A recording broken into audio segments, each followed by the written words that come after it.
اعوذ باللہ السمیع العلیم من الشیطان اللعین الرجیم بسم اللہ الرحمن الرحیم حسبنا اللہ نعم الوکیل نعم المولا ونعم النصیر ثم الصلاة والسلام علی سید الانبیاء والمرسلین خاتم النبیین ورحمة للعالمین الملقب بطہ ویاسین شفیع المذنبین ابی القاسم محمد اللہم صلی علی محمد وأہل بیتہ الطیبین الطاہرین المعصومین المظلومین المنتجبین الہداة المہدیین اما بعد فقد قال اللہ سبحانہ تعالی وتبارک فی کتابہ المبین وقولہ الحق بسم اللہ الرحمن الرحیم لیس البر ان تولوا وجوہکم قبل المشرق والمغرب ولکن البر من آمن باللہ والیوم الآخر والملائکۃ والکتاب والنبیین وآتى المال علی حبہ ذوی القربى والیتامى والمساکین وابن السبیل والسائلین وفی الرقاب وأقام الصلاة وآتى الزكاة والمؤفون بعهدهم إذا عاهدوا والصابرين في البأساء والضراء وحين البأس أولئك الذين صدقوا وأولئك هم المتقون صلوات پڑھیں محمد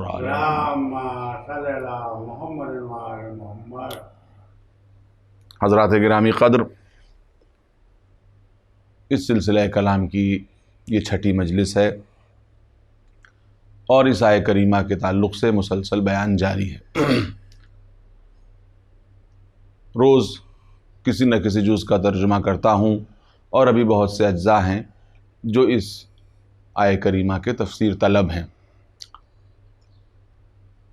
بات آگے بڑھ رہی ہے کہ نیکی یہ نہیں ہے کہ تم کسی طرف منہ کرو، بلکہ نیکی یہ ہے کہ تم دین کی اسپرٹ کو سمجھو، دین کیا ہے اس پر عمل کرو اور اپنا اخلاق اسلامی بناؤ، ایسا اخلاق جو دلوں کو مسخر کر لے، جو دلوں کو جیت لے۔ اسلام نے ایک پروگرام بنایا تھا اپنے نفس کو جیتنے کا، دوسرے انسانوں کو جیتنے کا اور کائنات کو جیتنے کا۔ جیتنے کے لیے، کانکر کرنے کے لیے، قبضے میں لینے کے لیے عربی زبان میں اور قرآن میں تسخیر کا لفظ استعمال ہوا ہے۔ اپنے نفس کی تسخیر کیسے کی جائے، دوسرے انسانوں کی تسخیر کیسے کی جائے اور کائنات کی تسخیر کیسے کی جائے۔ تسخیر کے معنی کسی پر قبضہ جمانا نہیں، بلکہ کسی کو اپنا بنا لینا ہے، اپنا بنا لینا۔ تسخیر نفس کیسے ہو، تسخیر خلق کیسے ہو، تسخیر کائنات کیسے ہو۔ تسخیر نفس کا بھی ایک پروگرام ہے، تسخیر خلق کا بھی ایک پروگرام ہے اور تسخیر کائنات کا بھی ایک پروگرام ہے۔ نوجوان بھی سمجھ لیں، بچے بھی سمجھ لیں، اس لیے پھر سے ان لفظوں کو آسان بنا کے دہرا رہا ہوں کہ اپنے نفس کو کیسے جیتا جائے، انسانیت کو کیسے جیتا جائے اور کائنات کو کیسے جیتا جائے۔ نفس کو جیتنے والے پروگرام کا نام اسلام نے تقویٰ رکھا ہے۔ متقی بن جاؤ تاکہ تم اپنے نفس کے غلام نہ رہو بلکہ نفس تمہارا غلام ہو جائے۔ اس پروگرام کا نام تقویٰ ہے۔ تسخیر خلق یعنی انسانوں کو کیسے جیتا جائے۔ انسانوں کو جیتنے کا صرف ایک ہی منتر ہے، انسانوں کو جیتنے کا صرف ایک ہی پروگرام ہے اور وہ ہے اخلاق۔ انسانوں کو صرف اخلاق سے جیتا جا سکتا ہے، تلواروں سے نہیں جیتا جا سکتا۔ یہ بات مسلمانوں نے فراموش کی اور دنیا کو تلوار کے ذریعے سے جیتنے کے لیے نکلے۔ تلوار سے جیتنے کے لیے جب نکلے تو اس کے دو ڈرا بیکس ہیں، اس کی دو کمیاں ہیں۔ ایک تو یہ کہ جب تک تلوار مضبوط رہے گی تب تک وہ خطہ ارض آپ کے زیر نگیں ہوگا، لیکن ادھر آپ کی تلوار کمزور ہوئی، ادھر جھکی ہوئی گردنیں اٹھ گئیں۔ یہ تو پہلا نقصان ہے۔ دوسرا نقصان یہ ہے کہ آپ تو جیت کے چلے گئے، آنے والی نسلوں سے حساب مانگا جائے گا کہ آپ ہی وہ قوم ہیں کہ جنہوں نے اس جگہ کی تسخیر کی تھی۔ لیکن اگر آپ نے قلب کو جیت لیا تو پھر آپ نے جب قلب کو جیت لیا تو ان کو نہیں جیت لیا بلکہ ان کو اپنا بنا لیا، اور جب آپ نے ان کو اپنا بنا لیا تو اپنا بنانے والی چیز آپ سے حساب نہیں مانگتی ہے۔ جھکی ہوئی گردنیں، جو تلوار سے جھکی ہوئی گردنیں ہیں، وہ بعد میں جب اٹھتی ہیں تو حساب مانگتی ہیں، لیکن جو اخلاق سے جھکی ہوئی گردنیں ہیں وہ کبھی اٹھتی ہی نہیں اور وہ کبھی حساب نہیں مانگتی بلکہ لوگوں کو اپنے گلے سے لگایا کرتی ہیں۔ تسخیر کائنات یہ اخلاق سے نہیں ہوگی۔ کائنات کی تسخیر، یونیورس کو اپنا بنانا، یونیورس پہ کنٹرول حاصل کرنا، جس کے لیے قرآن کہہ رہا ہے کہ ہم نے تمہارے لیے زمین اور آسمان کو مسخر کر دیا، ہم نے تمہارے لیے دن اور رات کو مسخر کر دیا۔ تو یہ مسخر کرنا کیسا، یہ کیسے ہوگا؟ اب یہاں پر نہ تقوی کام دے گا نہ اخلاق کام دے گا، یہاں پر ہمیں علم، سائنس، ٹیکنالوجی اور حکمت کے ذریعے سے کائنات کو مسخر کرنا ہوگا۔ تو آپ نے دیکھا کہ جیسا سامنے ٹاسک ہوتا ہے اسی کے اعتبار سے وسیلہ اختیار کیا جاتا ہے، جیسا سامنے آپ کے مہم ہوگی اسی کے اعتبار سے ہتھیار ہوتے ہیں۔ تو نفس کی تسخیر کا ہتھیار ہے تقوی۔ نفس کی تسخیر جو ہے وہ ٹیکنالوجی سے نہیں ہوگی حضور، اور نفس کی تسخیر اخلاق سے نہیں ہوگی بلکہ نفس کی تسخیر تقوی سے ہوگی۔ اس آیہ کریمہ میں بھی تقوی کا ذکر ہے کہ اولئک هم المتقون، یہ وہ لوگ ہیں جو متقی ہیں۔ کسی نے پیغمبر سے فرمایا، کتنی بیوٹیفل بات ہے، کتنی خوبصورت بات ہے، البتہ معصومین ایک ہی حقیقت کو الگ الگ طرح سے پیش کر دیتے ہیں۔ تو کسی نے پیغمبر سے فرمایا، یا رسول اللہ تقوی کیا ہے، متقی کون ہے؟ کہا متقی وہ ہے، اب آپ محسوس کر لیجئے، متقی وہ ہے کہ جس کا عمل، جس کا ظاہر و باطن ایک ہو، جو جلوت میں بھی وہ کرے جو خلوت میں کرتا ہے۔ یہ نہیں کہ جب وہ بند کمرے میں ہے تو فاسق و فاجر ہے، اور جب وہ جو ہے دنیا کے سامنے آیا تو وائٹ کالر پہن کے کھڑا ہو گیا اور اپنا ایسا جو ہے وہ ایسی اپیئرنس ہے کہ دنیا سمجھ رہی ہے کہ وہ بہت بڑا متقی اور صالح و پرہیزگار ہے۔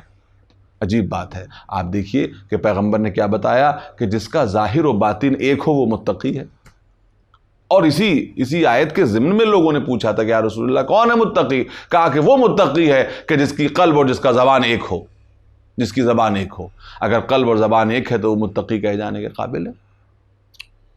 امیر المومنین نے فرمایا ہے کہ زہد کیا ہے؟ کسی نے پوچھا زہد کیا ہے تو آپ نے فرمایا الزہد بین الکلمتین من القرآن، کہ زہد قرآن کے 2 کلموں میں چھپا ہوا ہے، کلمات میں چھپا ہوا ہے۔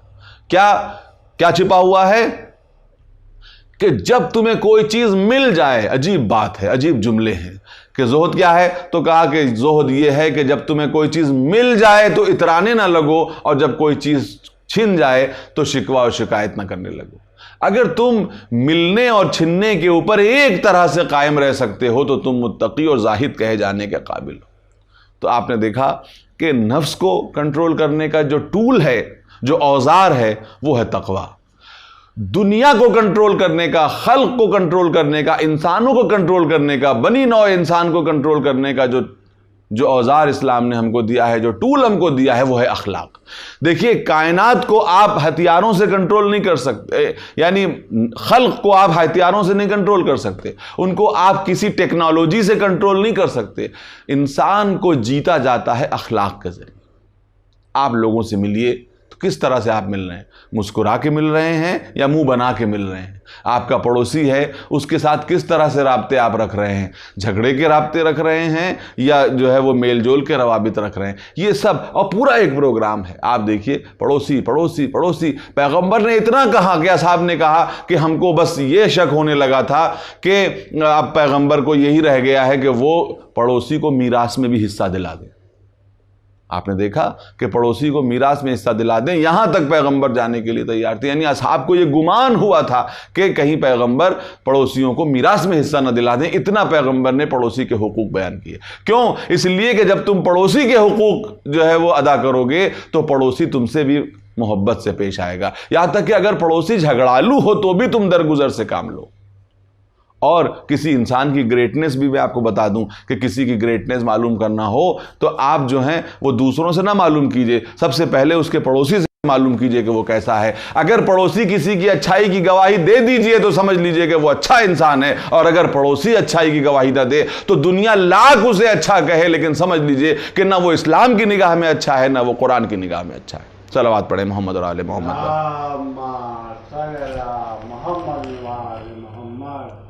تسخیر نفس, تسخیر خلق, تسخیر کائنات.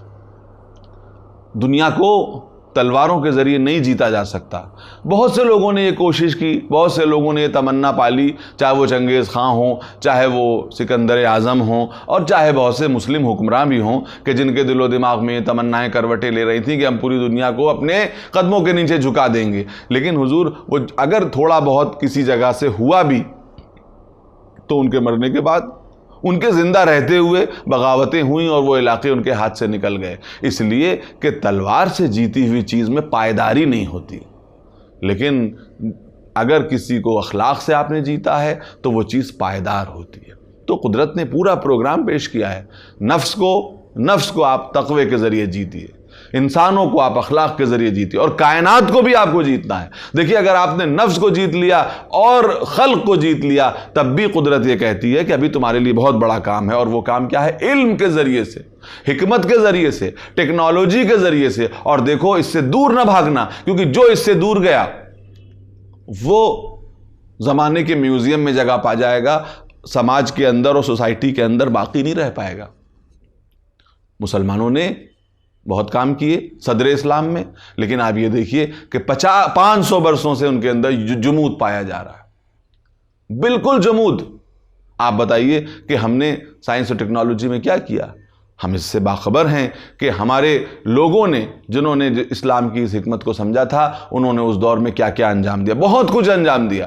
ایک زمانہ وہ تھا کہ جب سائنس اینڈ ٹیکنالوجی کی زبان عربی زبان ہوا کرتی تھی, اور عربی زبان پڑھ کے لوگ علم طب سیکھا کرتے تھے, علم فلسفہ سیکھا کرتے تھے, علم سائنس سیکھا کرتے تھے. لیکن آج نہ صرف یہ کہ ہمارے علوم کو دوسروں نے اپنایا, ہماری زبان کو بھی دوسروں نے اپنایا.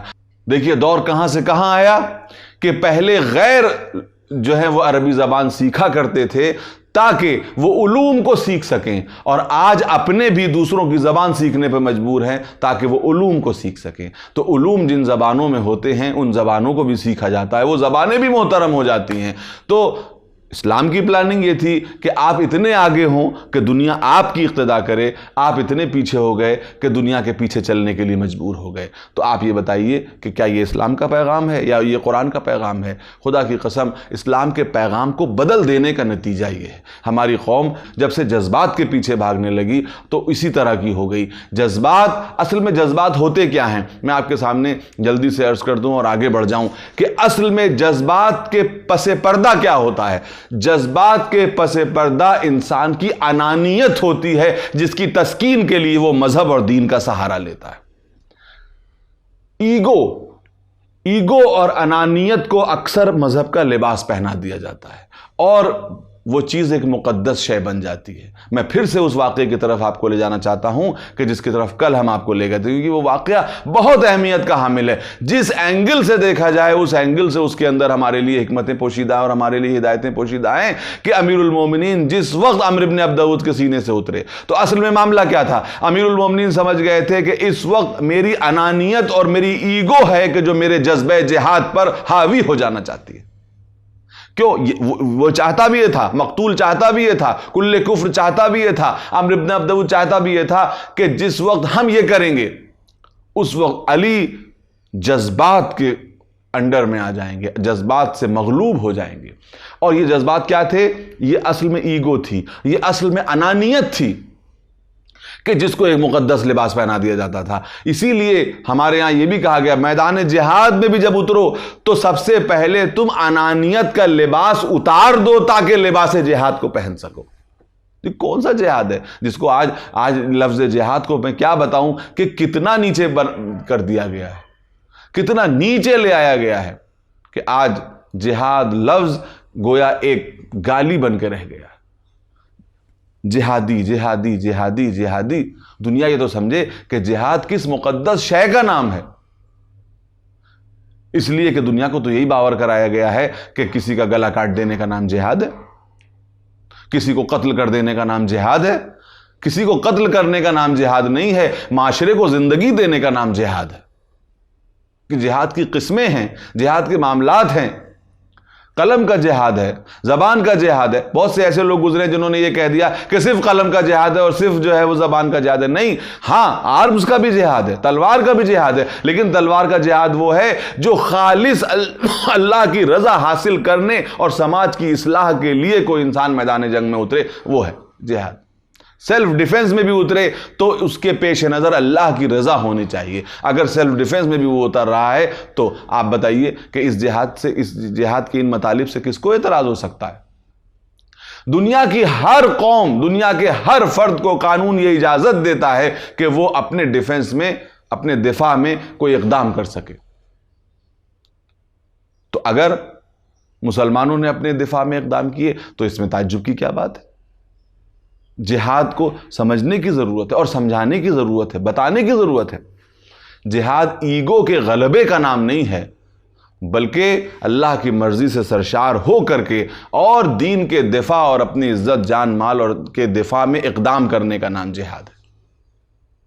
اپنی عزت کے دفاع کا نام جہاد ہے، اپنے معاشرے کے دفاع کا نام جہاد ہے، معاشرے کی اصلاح کے لیے اقدام کرنے کا نام جہاد ہے، اور حضور علم کو پھیلانے کا نام بھی جہاد ہے، معاشرے سے برائیوں کو دور کرنے کا نام جہاد ہے۔ ہوتا کیا ہے کہ ہم کیا کرتے ہیں؟ ایگو کا لباس پہن لیتے ہیں اور اس کے بعد یہ کہتے ہیں۔ امیر المومنین سے کسی نے پوچھا تھا کہ مولا یہ بتائیے کہ جنت سے ہمارا فاصلہ کیا ہے؟ تو وہ امیر المومنین جنہوں نے سورج سے انسان جو ہے وہ زمین کا فاصلہ بتا دیا تھا، انہوں نے یہ بتایا۔ ایک مرتبہ صلوات پڑھیں محمد اور آل محمد پر۔ ایک مرتبہ اور صلوات پڑھیں محمد اور آل محمد پر۔ ہم سے جنت کا فاصلہ کیا ہے؟ مولا نے فرمایا کہ ہم سے جنت کا فاصلہ 2 قدم ہے۔ وہ مبہوت رہ گیا، اس لیے کہ بہت سی باتیں تھیں۔ اب دیکھیے پھر وہی بات آ گئی یہاں پر کہ مولا تو کہہ رہے ہیں 2 قدم ہے اور آپ اتنا بڑا پروگرام بتا رہے ہیں۔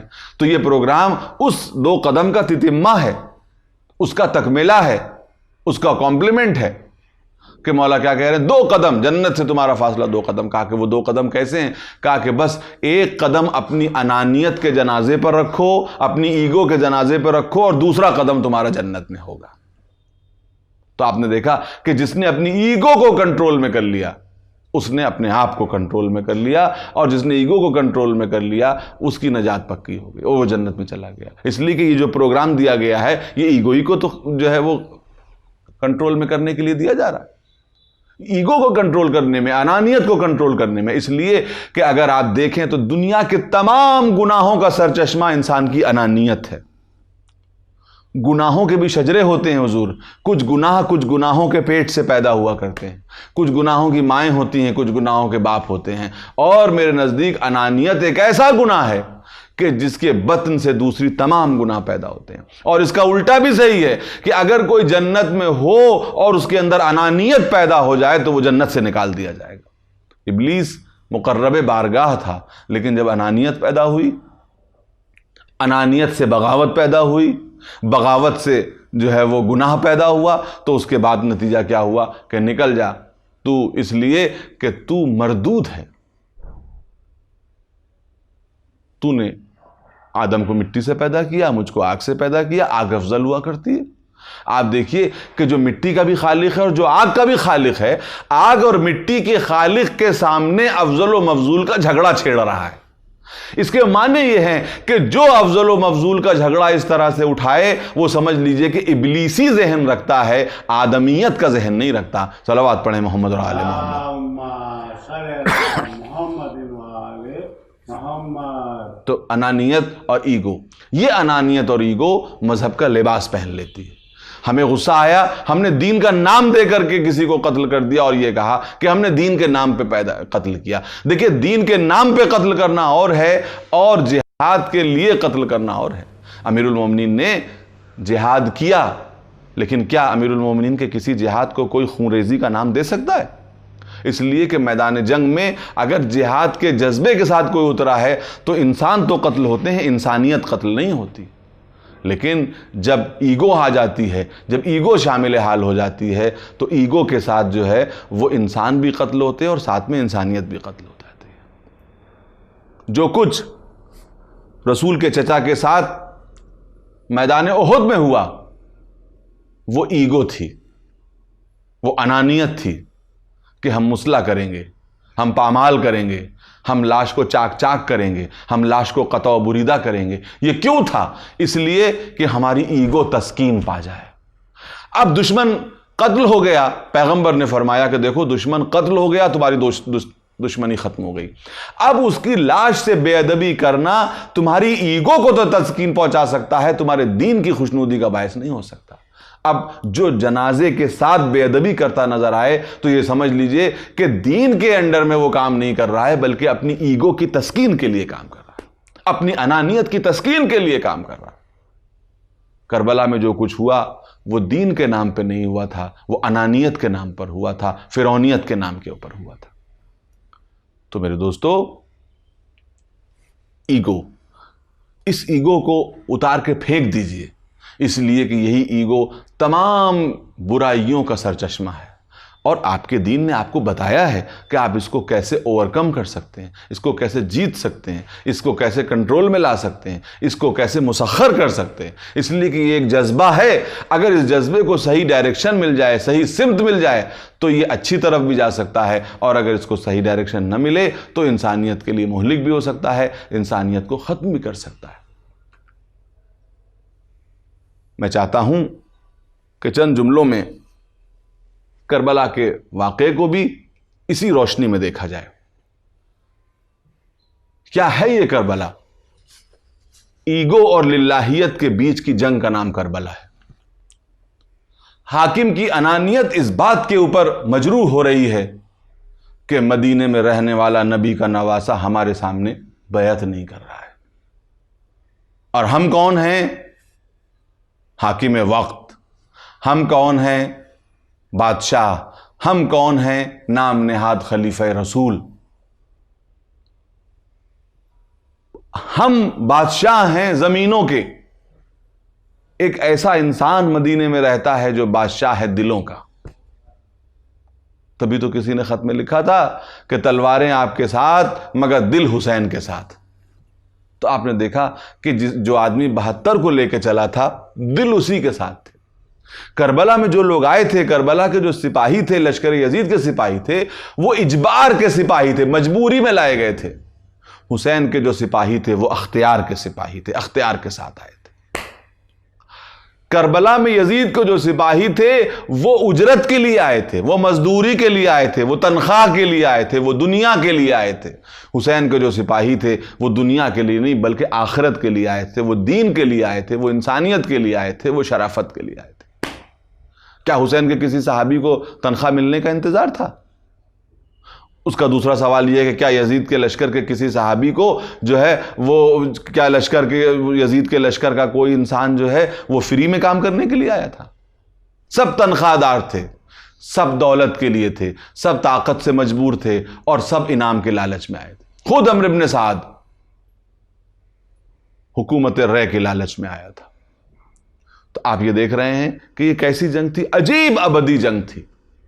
سب کچھ چھپا ہوا ہے اس کے اندر، اس کے اندر رشتوں کا کمال بھی چھپا ہوا ہے، اس کے اندر جذبات کا طوفان بھی ہے کہ جو لہریں مار رہا ہے، اس کے اندر حق و باطل بھی چھپا ہوا ہے، اس کے اندر نور مصطفی بھی ہے، اور اس کے اندر روح بولہبیت بھی ہے، اور وہی ازلی جنگ جو حضرت آدم سے چلی آ رہی تھی، حضرت نوح سے ہوتی ہوئی، حضرت ابراہیم سے ہوتی ہوئی، موسیٰ و عیسیٰ سے ہوتی ہوئی، حضرت محمد مصطفیٰ صلی اللہ علیہ وآلہ وسلم سے ہوتی ہوئی میدان کربلا تک پہنچ گئی۔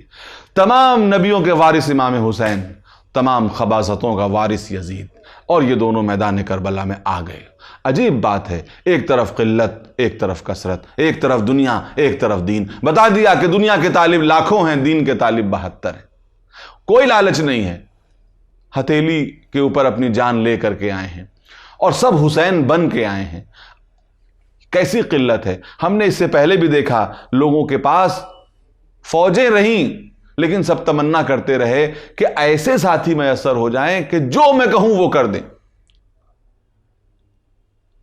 ہارون مکی کا واقعہ موجود ہے اور لوگ بہت جو ہے وہ اس کے حوالے بھی دیا کرتے ہیں کہ امام چاہتے تھے ایسے ساتھی ہوں کہ جب کہیں تندور میں کود پڑو تو کود پڑے، یہ نہ دیکھیں کہ تندور جل رہا ہے یا خاموش ہے، روشن ہے یا ٹھنڈا ہے، بس کود پڑیں۔ جب کہا کہ کیا ایسے صحابی ہیں تم بھی کود جاؤ، تو کہا کہ مولا ابھی تو میں سفر سے آیا ہوں، ابھی تو بچوں سے بھی نہیں ملا، ابھی تو بیوی سے بھی نہیں ملا۔ امام نے کہا بس ہو گیا، مجھے ایسے ساتھی چاہیے کہ جب میں حکم دوں تو سوال نہ کریں بلکہ اطاعت کریں۔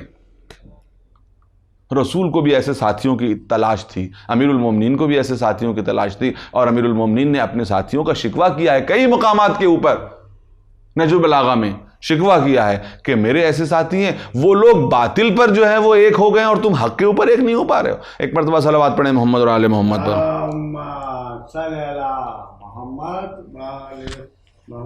وہ باطل پر ایک ہو گئے، تم حق پہ ایک نہیں ہو پا رہے ہو، اور اگر وہ 10 مجھے دیں، یعنی اپنے 10 دے کے ادھر سے ایک لینے کو میں تیار ہوں، اس لیے کہ ایسا ہو کہ جب حکم ہو تو اطاعت محض ہو، اس میں سوال و جواب نہ ہو۔